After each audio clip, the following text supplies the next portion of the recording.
Hey guys, Scott from Aristocob.com here. And Seth from Markwood Men's Breakfast Club. And together the three of us, we are Markwood Men's Breakfast Club. Welcome back once again. Good morning, boy. Good morning, Homer. How you doing? I'm good. And you? I'm cold. Yeah? Really? It's not that bad today. Yeah, we got a fire going. We got a heater going. Got all these lights. 50 degrees in here, so it's not that cold. All these energy efficient, low output heating LEDs. They don't put out any heat. You know, we need some incandescent bulbs in here to help warm us up. Yeah, where are the old shop lights that, put a fire on your face? Yeah, we'll work on getting some halogens in here. Yeah. Anyway, we're back once again, and we're going to smoke some tobacco. But first, a reminder, if you're interested, and I think this is the last time I'm going to remind you of this, send us a stamped addressed envelope to the address in the doobly-doo. We'll send you back one of these. Markwood Men's Breakfast Club is my 13th favorite YouTube pipe community channel stickers. Your very own to use, abuse, and love as you see fit. And Instagram us when you do use. Yeah, and, show us where you stuck us. Lose it. Not so much abusing, though. So what are we smoking today? I know what we're going to smoke. Again, from my Secret Santa, we're going to smoke some Cornell and Diehl Epiphany. This is a tobacco that I think we smoked a couple years ago during Tobacco Advent, but this is, in fact, dated 5/5/13. So this has got a little bit of age on it. And I will look up the description of this while Boy lights it, gets his bulb on. I feel very fancy. You should feel taking this out of the jar. We have a delightful new light English blend called Epiphany. Epiphany is reminiscent of the original Revelation blend that was said to be the favorite of a certain renowned thinker named Einstein. That's Einstein. He was the guy that makes the bagels. Mm-hmm. Epiphany is another classic Tarler-Ranowski blend of Virginias, Burleys, Latakia, and Perique, all the things I look for in a fine tobacco, in perfect balance and harmony. There you go. We're going to give it a shot. I detect a little bit of balance and a fine bit of harmony, so that's good. We're on the right track. I'm going to be smoking it in a Bent Country Gentleman. Boy, what are you smoking it in? Now, why did you choose such a large pipe? Because it's not it goes against my original MO, which is if it's in English, I'll go for a small pipe. But I have since learned that only makes it worse on me. It wants to smoke too hot. It doesn't get enough air through it. And so I'm finding that if I smoke in a larger bowl, I'm less offended by English blends. Gotcha. That's why. Gotcha. I'm slow to learn on this one, but I learned. I'm smoking this in the long-stemmed throw your tobacco out pipe. Throw your tobacco out? Yeah, because when you sit it down, it's going to turn over and throw your tobacco out. So I recommend not setting it down. So that's a Holden pipe. That one's part of the Cobbett series. Yeah, it is. So it's kind of a church warden.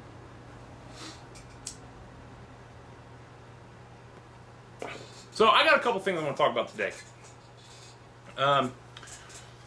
And just dive right in there. The last couple weeks, we talked about trademarking, talked about YouTube, talked about Fine Brothers. And it wasn't long ago that Homer brought up a conversation that kind of ties those together as well, and that was the Patreon and crowdfunding. And I was just talking to Chris Morgan 4 weeks ago. Did it again. You ruined it. It's fine. About patrons, not just Patreon, but the old classic idea of having people that love your work, who love the work of a craftsman or an artist, and who are willing to commission work to keep that person with a roof over their head and food in their belly. And, Chris has some pipes that are made in Italy. He has some pipes that are handmade. And he's got some patrons that'll say, Chris, I want to buy 6 pipes this year.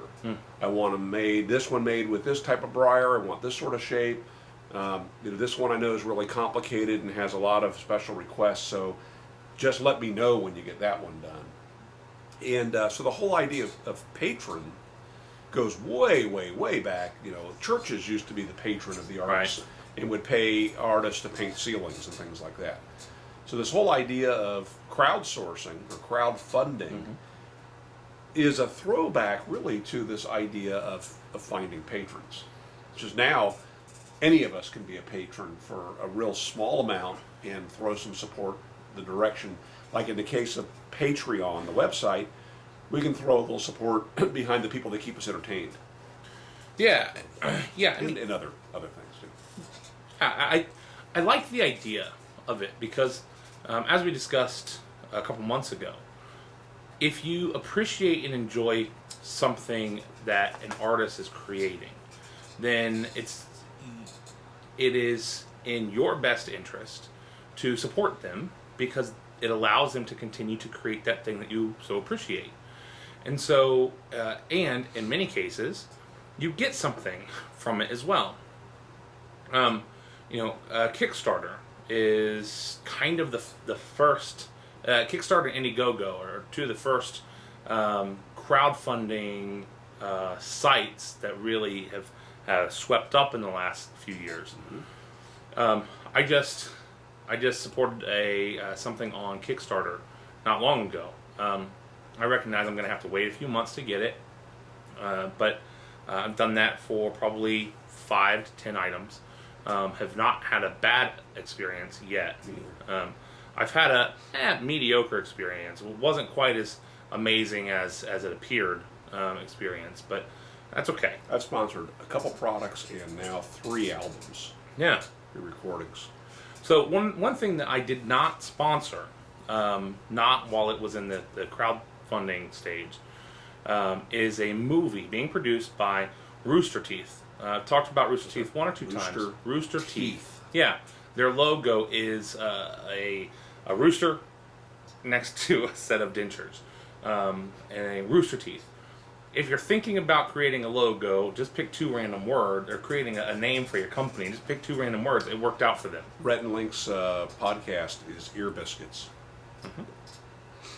And that one actually makes a little bit more sense. It writes itself when you're from North Carolina. Right. And it's for a podcast for your ears. Yeah. And so Rooster Teeth is a YouTube content Let me take that back. Rooster Teeth is a content creation company. They are behind Red vs. Blue, which is the oldest running continual web series on the internet, period. So they were creating this 13 years ago before YouTube, when the only place to find these things were websites like eBaum's World. And Red vs. Blue was recorded inside of Halo, the original Halo for the Xbox. I've seen some of those then. Yeah, and so it's a comedy where the characters are arguing back and forth, and Blood Gulch, and all these Halo locations. It continues to run. Well, their company has grown out of these guys' living room to now they have over like 150 employees. They're putting out daily content on the internet. They have still cartoon series. They have live action stuff. They do a lot of Let's Play videos. So their company now actually has different production parts. There's one part that only does Let's Play videos where they're playing video games, get a bunch of guys playing multiplayer games and they're talking and laughing and making fun of each other. The feel and the vibe from the whole company is very immature, playful, kind of college aged, right? And they have podcasts. I listen to several of their podcasts. All that to say, a year and a half ago, they crowdsourced a movie on Indiegogo. They were asking for $600,000. They raised $2.5 million. And see, that's why I don't do it, because what would I do with all that money? Right. Well, and you know that's caused a problem for a lot of companies, a lot of people. There have been some video game companies where they ask for $500,000 to make this video game. They get $10 million, and now they feel this obligation to make it bigger and better and bigger. Deliver something greater. Yeah. Right, and excuse me. And then a lot of them end up failing in the process because they then overextend their reach and they can't make it on the $10 million.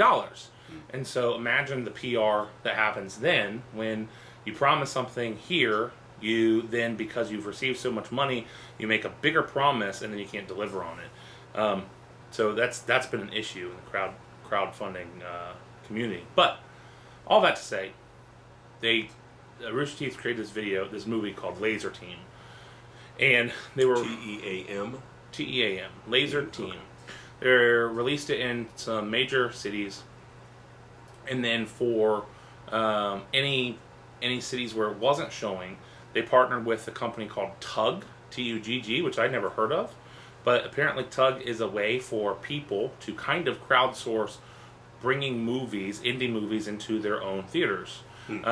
So on there's a list of local theaters, and you pick one, and then you basically say, I want Laser Team to show at this theater on this night, and then so you're committing to buying a ticket, what you're doing is you're basically committing to trying to find enough people to buy tickets. And I think for some of their theaters it was like 40 people. If you can get 40 people or 40 tickets purchased, they'll show the film there. And so we ended up catching wind that there was somebody doing this in Winston-Salem. My brother-in-law, his wife, Waffle, his wife, and Allison and I went to go see Laser Team in Winston-Salem Wednesday night, and the room had there were probably 2 empty chairs in the whole theater. It was packed. Never in my life have I been in a movie where so many people stuck around afterwards because they knew things would be after the credits. One of the things that was in the credits was a list of everyone that contributed to the film. Wow. And so there were people, as those credits were rolling, that had their cameras out trying to snap pictures of their name. Yeah, because it's not like name. you can see your name printed on anything. Right. And so, it's just a very unique experience, like going to opening night at Star Wars, where everyone has that sense of knowing the characters and knowing what's going on, and there's that sense of anticipation. Well, here it's a homecoming. Yeah, there's a whole lot of inside jokes in the movie, things for people that are fans of their YouTube content. So it's a really cool experience and a really interesting way to see. If you didn't know the inside jokes, would it still be a decent movie? All right, so the movie itself, or is it a decent movie? I enjoyed the movie. It's a little campy. The acting is not the very best. There's some characters actors that just aren't the best, but all the actors are people that are in-house. They really only had a couple of people that don't work at the company as actors in the film. Everything from production start to finish was done in-house. So all of the post-production stuff, all of the CGI is done with their in-house production company in Austin, Texas. And the level that they were able to pull out for that was pretty astonishing. The basic premise of the movie is 30 years ago, Earth got a message from aliens that there's a great conflict coming to Earth, and they're going to send us a super suit for Earth's champion to wear to be able to win the conflict. And now 30 years later, 4 idiots are around when the spaceship lands. They grab pieces of this super suit, and the pieces bind to them. So, you have the Earth's champion who's trained his whole life for this, who doesn't get to use the suit, and then you've got these idiots, one with a mask, a helmet that makes him intelligent and gives him like X-ray vision and stuff. You've got one guy that has super boots and can run real fast, but he's like in the worst shape. So every time he sprints, he gets sick. You've got the one guy with the shield and the other guy with the laser, and so they've got to work together even though they're dumb. So it's a good dumb movie. It's enjoyable. My wife, who has no idea, hence the name Laser Team. Laser Team. Yeah, well, that comes up when one of the guys is a teenager. There's one of the guys is middle aged, one of them is a teenager, and teenager is taking selfies with look at this badass laser I have. And he hashtags the picture Laser Team, and the name sticks. So like the Super Squad. Yeah, it was a fun, good movie. My wife and my sister-in-law, neither of whom watch any of their content, enjoyed it. That's good. Yeah. Now you say this is what rated? It's a PG-13. PG-13. It's got some language, little bit of innuendo. A little bit of innuendo, yeah. I mean, there's no nudity. There's we'll fix that. Yeah, there's no nudity. There's nothing too extreme. But if language offends you or some innuendo offends you, I wouldn't recommend it. I don't like but language otherwise at all. I like watching silent movies. Yeah. Well, if you rent it and mute it, that's what I do. Yeah, captions on or off. You just like to let the action take you where it takes you. Completely. Yeah. This is why I'm such a big fan of that thing you do. Yeah. Well, still have no idea what they're doing. No. That kind of is a better segue than I could have hoped for. Sincerely, you're welcome. Yeah. So that was just an interesting experience to see something. You helped to bring to the screen. I actually didn't. But to that screen you did. Yeah, that's true. Screen. To that screen. Yeah, and so that was cool to be a part of that process, and it's just a really cool experience to get to experience that with people that are such fans. And I think that's one of the great things about crowdfunding is that it's almost a team effort, and so you have a higher level of investment than you do in some product that you just pick up off the shelf at Walmart. So that was cool. Another thing that I purchased just the other day is an audiobook for Audible. Which is not nearly as interesting if you turn the volume off. No. So this is a book that I own. I bought it on Kindle about 6 months ago, and I just haven't had time to read much of it. What book is that? Book is called X Heroes. Anyone that's into sci-fi may enjoy it, or comic books. I haven't gotten far enough to confirm this, but it is a book that has superheroes and normal people, takes place after a zombie apocalypse. And I have been told, though I haven't experienced any of them yet, that some of the ex-heroes are zombies, or some of the heroes are zombies as well. So you've got superhuman zombies and regular zombies. That would suck. Right, and regular zombies. And so I don't know how, I don't know if the zombie heroes are intelligent. I've not gotten that far. But at least they have their powers. Right. And so I never would have thought of that. Yeah. That's clever. Yeah. And so, some of the good guys have the powers. One of the good guys has this really interesting thing. I've got a theory about him. He had the power to regenerate health, and it was discovered that he could use his powers to heal other people. So he became, like a medic. But then in the apocalypse, he was bit. And so his powers are just enough to counteract the zombie virus. So basically from his whole hand, his hand has bite marks on it still, and his hand is dead flesh. Oh, wow. And everything else, he's alive, but he can't help people now. Get rid of the hand. Right. Pull Rick Grimes. Right. That hasn't happened yet. Well, it has in the comic. Yes. I have a theory that he's going to end up sacrificing himself at some point to save somebody, and that when he does that, then the zombie-ness will take over. If he uses his powers. But anyway, I didn't have the time to read this book. I wanted to. I started it. It's really cool. There are several books in the series, 4 or 5. So I went ahead and bought the Audible book. Because I owned the Kindle version, the Audible book was $2. So I throw it on, getting in the car, listen on the way to work, and it says, "Hey, you've already gone an hour and a half into the book. Do you just want to start there?" Really? Yeah. So Audible has the sync feature with Kindle, where you can synchronize your location in the book. So if you go back and forth, you can it'll actually switch your Kindle to the page where you left off in the audiobook, and the other way around. So I'm like, that's awesome. I went ahead and started it over because it's been such a long time. I wanted to make sure I didn't miss anything. Yeah, I think you also want to get. Are there various voice actors reading the different parts? There are 2. There's a male and a female, but they do them in different voices. Okay, so yeah, you'd want to kind of get up to speed on that too. But it reminded me of this argument I've had with my good friend for a while now, and I wanted to get your opinion on it. He listens to audiobooks on his way to work. He's got a half-hour drive to and from work. And when he talks about the books that he's consuming, he says, yeah, I just read this great book, X Heroes.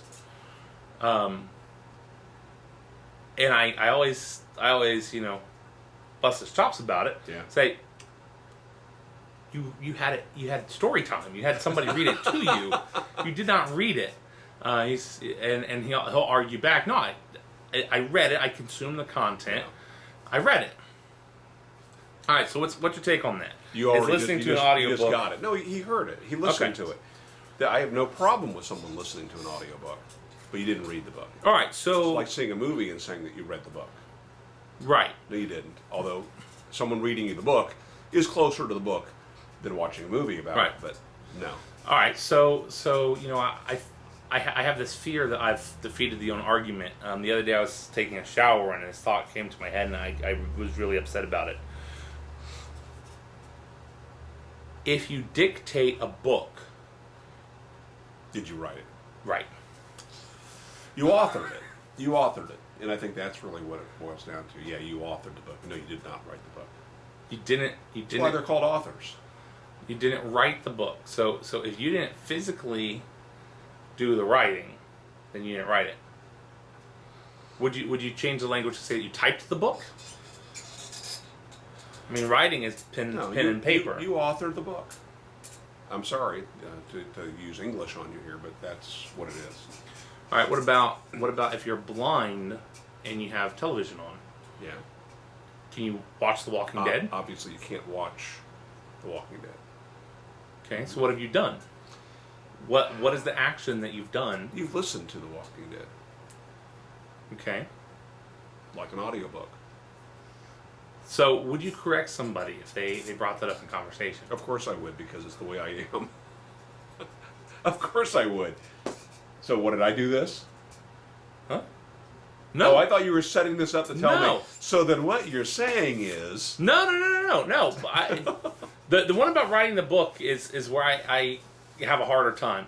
If you're listening to it, of course you haven't read it, because reading it is something that you've done with your eyes. And reading is something you have done very little. So then here's another question: what about the blind person reading a book in Braille? Have they read the book? Yeah, that is said to have been read, because they are reading content, but through their fingers. That is interesting, though. That's a different take on it. But yeah, they've read it. I was feeling an awesome book last week. Right, that's right. What about... I like that. I'm going to learn how to feel a book.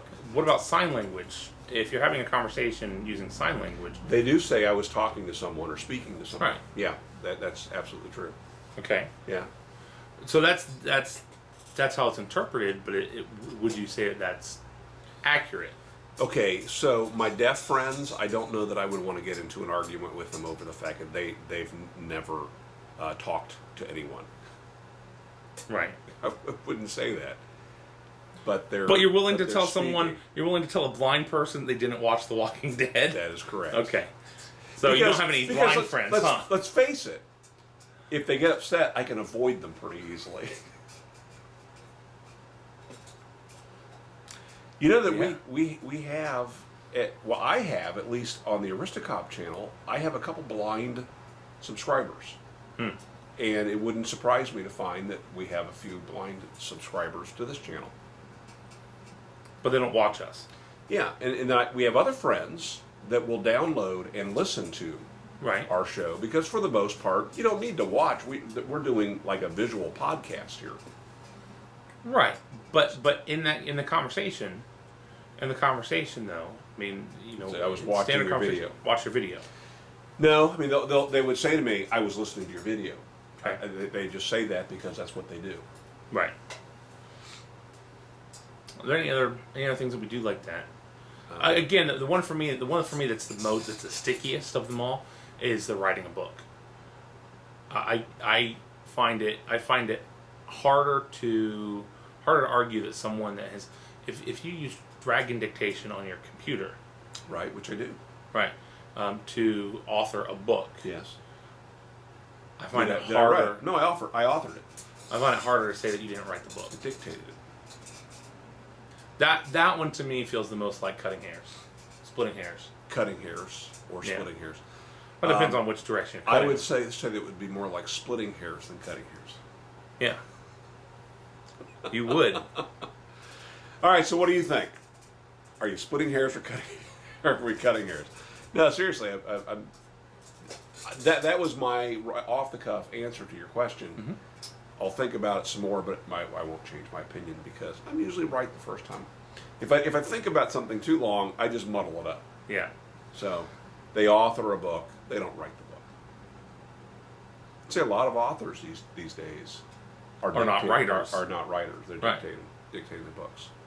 Right. Interesting question. All right, well, let's wrap that up. Hey guys, don't forget, send us your SASE, self-addressed stamp envelope. Doobly doo.